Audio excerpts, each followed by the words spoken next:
Hola a todos, bienvenidos a un nuevo video y les damos la gran bienvenida a la nueva serie Choque de Clásicos. Muchísimas gracias por el apoyo que han recibido estos videos. Muy bien, bueno, a ver, ¿qué tal, muchachos? Bienvenidos a este nuevo video. Justamente el día de hoy vamos a estar visualizando qué es lo que ocurre cuando dos personas son muy teóricas. Cuando ustedes leen los libros, pero de repente se topan contra un rival que lee tanto como ustedes. Es muy raro encontrarse eso, es bastante interesante y sobre todo aburrido.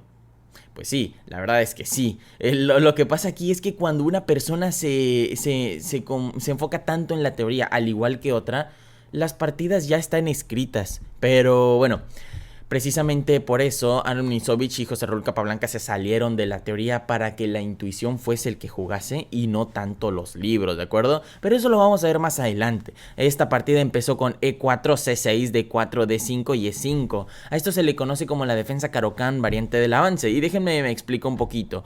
Tras E4 y C6, a esto ya se le conoce como la defensa Caro-Kann. ¿Qué variante? No tengo idea. ¿Por qué? Pues porque apenas es el movimiento número 1. Depende de lo que hagan las negras, depende de lo que hagan las blancas, se va a decir que es una variante u otra. Por ejemplo, tras D4 y D5, aún estamos sin definir la variante, pero justamente aquí el blanco tiene la oportunidad de definir qué quiere jugar. Por ejemplo, lo estadísticamente más jugado es E5, que se le conoce como la variante del avance. Hay otras opciones como por ejemplo capturar en E por D5, que se le conoce evidentemente como la variante del intercambio por obvias razones. He visto también que juegan F3, que es la variante Maroczy. De repente también juegan algo como por ejemplo caballo C3 o incluso juegan algo como por ejemplo caballo F3, pero bueno, esas son partes bastante adicionales. Por ejemplo, tras E5 y alfil F5, muchos jugadores juegan H4, que se le conoce como la defensa Caro-Kann, variante del avance, subvariante tal, lo cual es bastante importante. Y bueno, a esto siempre se responde con H5, eso es teoría. Pero bueno, está interesante, se los comento un poquito más para que sepan cuáles son las ideas. Esto en una Caro-Kann del avance normalito, el plan de las negras es siempre llevar el alfil de casillas blancas a F5, luego hacer E6, luego pasar su dama a B6, luego hacer C5, el caballo de B8 pasarlo a C6 y alistarse. Y, básicamente van a ir armando todo lo necesario para que el centro del blanco no sea siempre predominante, porque aquí las blancas tienen un poquito más de espacio por una fila, pero tienen más espacio. Entonces, bueno, se los comento, esto es lo que va a ocurrir en la partida, por eso les digo que es muy teórico todo este aspecto. La Caro-Kann no es una defensa que sea tan teórica como por ejemplo la siciliana, pero sí tiene su carácter bonito. Tras alfil F5, alfil D3. Esta es una imprecisión por parte de los jugadores, una imprecisión relativa. ¿Por qué? Porque, bueno, en la defensa Caro-Kann, para las negras, el alfil malo suele verse como que es el alfil de F5. Entonces, si las blancas hacen alfil de 3, permiten alfil por D3. ¿Y esto de qué nos sirve? Bueno, para mí negras me sirve porque intercambio mi alfil malo, ¿de acuerdo? Pero bueno, a ver, son detallitos. O sea, aquí si yo pongo el módulo, estoy casi seguro que me va a decir que alfil E2. Sí, miren, alfil E2. Pero esto no es porque, wow, José, se sabe lo que va a decir el muro. No, esto lo he estudiado muchas veces. O sea, esto es algo básico que ustedes deben de saber. Pero ojo, no quiero decir algo básico en el sentido de que esto sea muy fácil. No, digo básico porque es la jugada 4. O sea, vamos, el juego está por comenzar, ¿de acuerdo?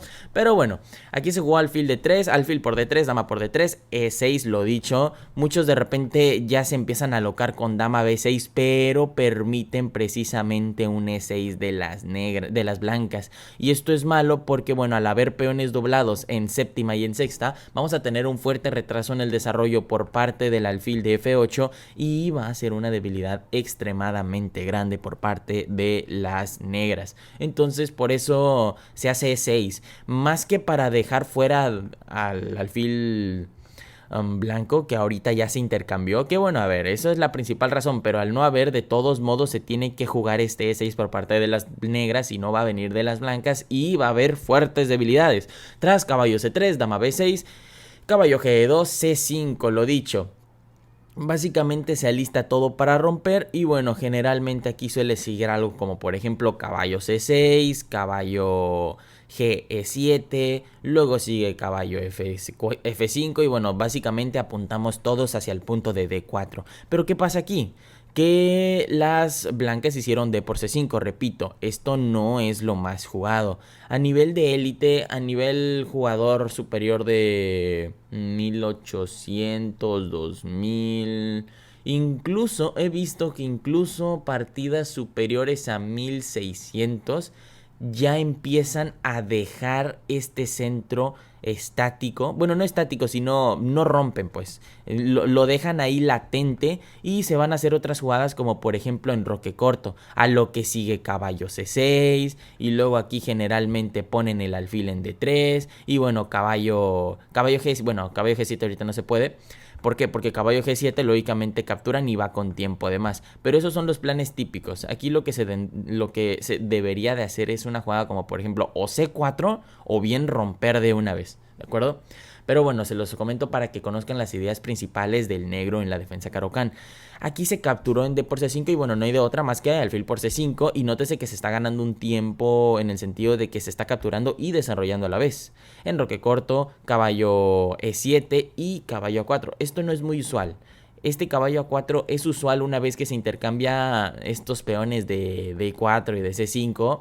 Pero en la partida de verdad no se suelen intercambiar los peones de D4 y C5 hasta la jugada 12, hasta la jugada 13. Pero a ver, es perfectamente normal que sea intercambiado y esta posición es sana para las negras y para las blancas. Entonces no pasa nada. Tras dama C6, caballo por C5, dama por C5, alfil E3 ganando un tiempo sobre la dama, dama C7 retirándose, F4, una jugada precisa. Y la jugada de las blancas, ¿cuál creen que va a ser?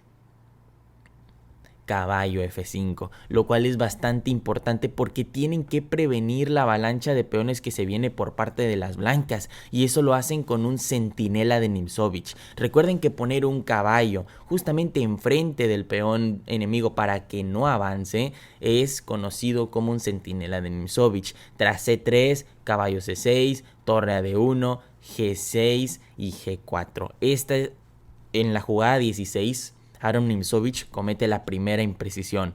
¿Y por qué es una imprecisión? Porque es una jugada muy apresurada. En realidad había que salvar este alfil por motivos estratégicos, pero tras G4 básicamente estamos ahuyentando al caballo. Y a ver, en una partida estable, Capablanca no va a retroceder. Claro que no, lógicamente tiene que capturar. Y efectivamente, caballo por E3 es lo que hace. Tras dama por E3, H5, G5. ¿Cuál es el problema de todo esto? El problema de todo esto es que se está formando un triángulo de Fisher, que es uno de los temas que vamos a ver más adelante.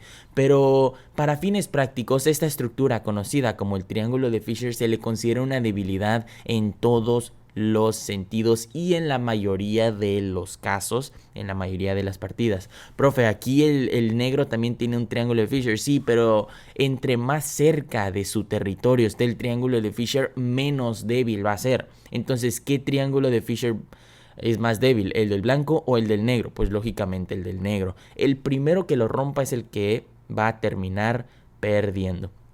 Las ideas es básicamente que cuando se posea un triángulo de Fisher, por ejemplo el blanco, supongamos que el blanco es el que tiene un triángulo de Fisher, o sea, digo supongamos porque el negro también lo tiene, ¿verdad? Pero a ver, nosotros somos negras. Si nosotros somos negras y vemos que el blanco tiene un triángulo de Fisher, lo más usual es que el enemigo, es decir, nosotros negras, ponga una pieza justamente aquí en el corazón del triángulo de Fisher.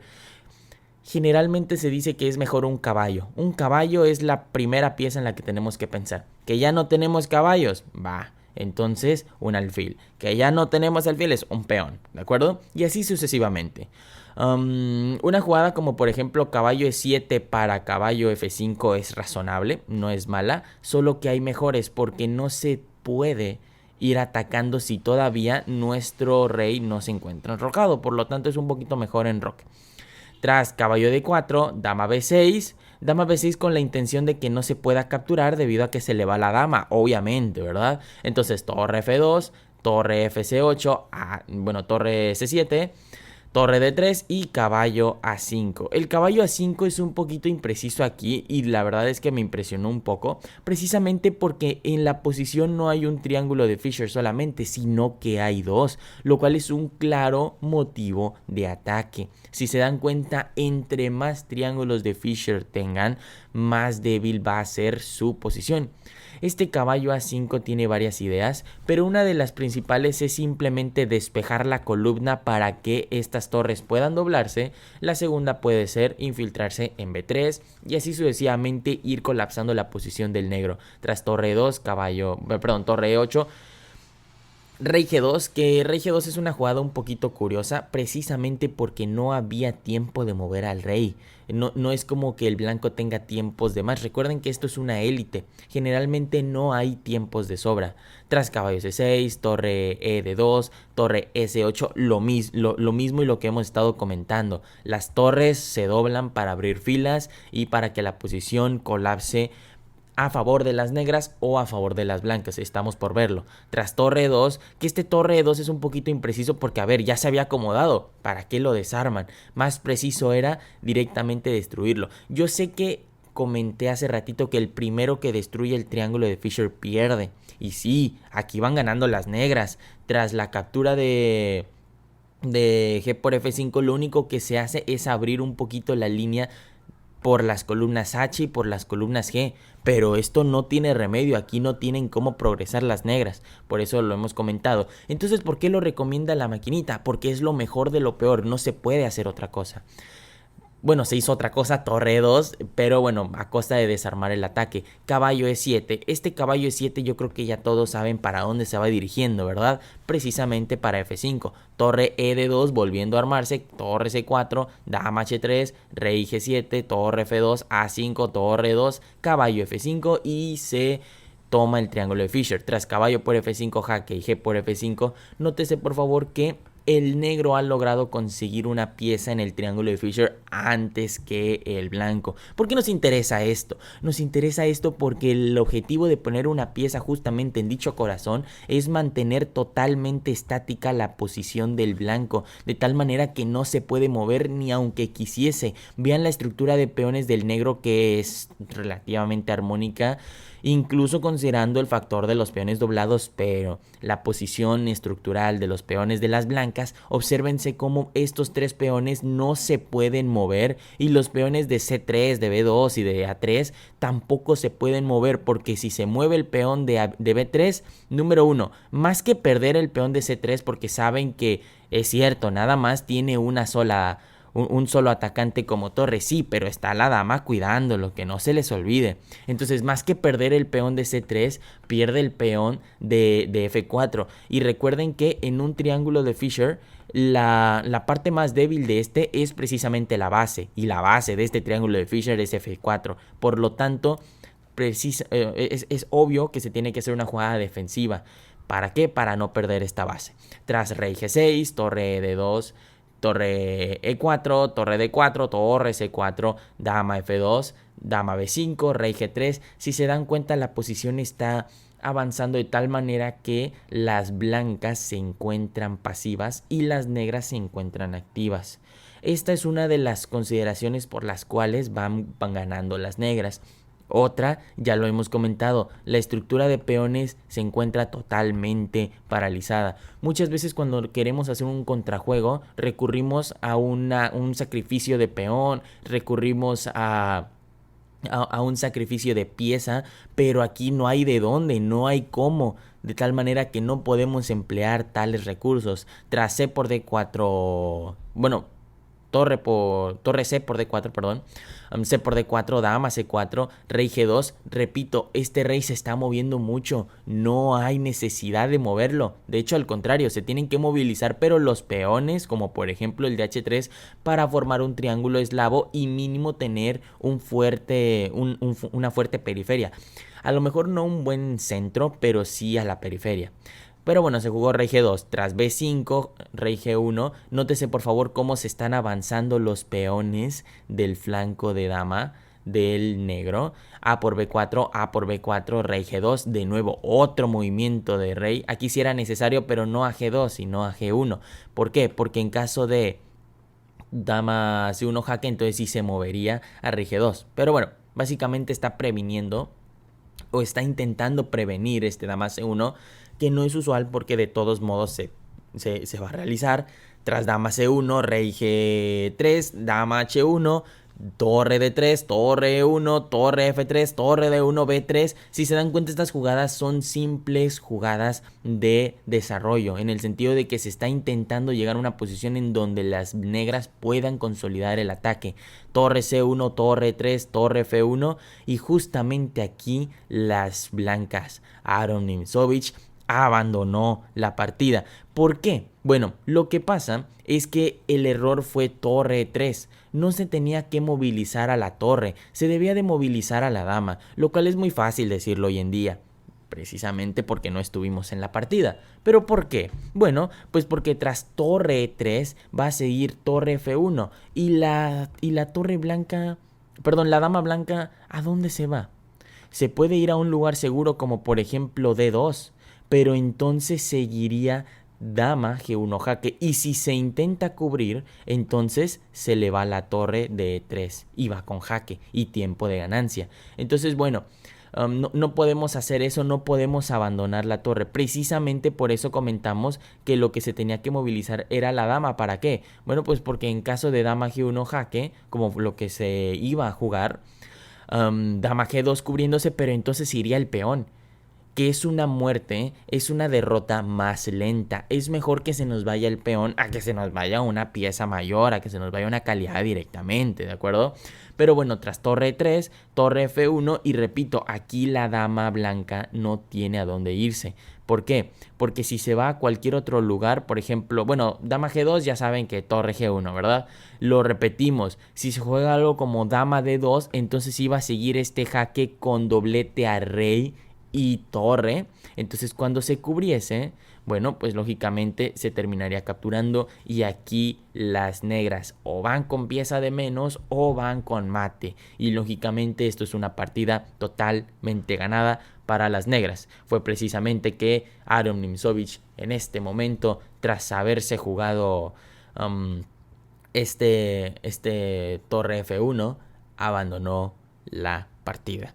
Muchísimas gracias por haber visualizado esta ligera narración. Yo sé que la partida fue larga, a lo mejor y me fue un poquito rápido, pero recuerden que es precisamente porque lo que nos interesan aquí son los momentos clave, los momentos que en realidad hicieron una diferencia entre una y otra partida. ¿Cuál fue el error aquí? ¿Cuál fue el error de las blancas? ¿Por qué rayos la barrita se bajó tanto? Bueno, su error principal fue cometer este tipo de impresiones, como por ejemplo torre 2 y luego regresarse a D2. Miren, es muy fácil que yo lo diga. En realidad el ámbito de este comentario no es criticar, porque sinceramente esta es una partida muy compleja. Pero sí, en vez de, por ejemplo, seguir con este torre, a lo mejor era un poquito mejor sacrificar una pieza con la finalidad de abrir líneas, con la finalidad de darle un poquito más de juego por el flanco de dama, justamente a las piezas menores y piezas mayores del blanco, ¿de acuerdo?